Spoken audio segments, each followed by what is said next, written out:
Hey, thanks for tuning in. So, I actually got these headlights for free, and I'll get into that a little bit later in the video. But I did look them up on Amazon, and they were priced at $23 for the pair, with a promo that gave 30% off of that price. So, they were the cheapest LED headlights available on Amazon. So, here they are. Initial quality doesn't look that bad. The design, on the other hand, looks less than ideal for headlights, in my opinion.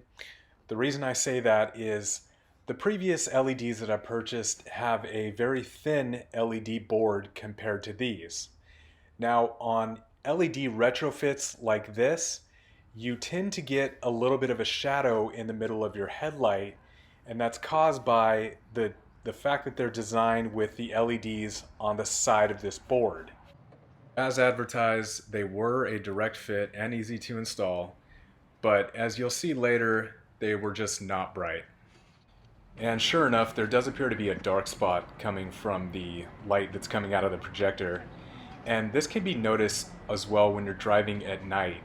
The beam of light that's coming from the headlights doesn't appear to be even, it's patchy. Here's a rolling shot in the FRS with the standard nearly 8-year-old halogen bulbs.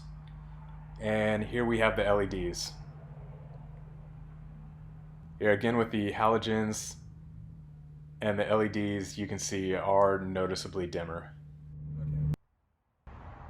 As I mentioned, I did get these for free.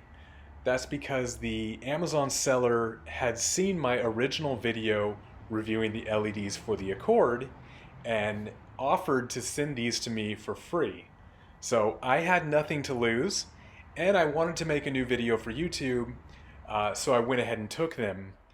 That being said, I unfortunately will not be keeping them on the car.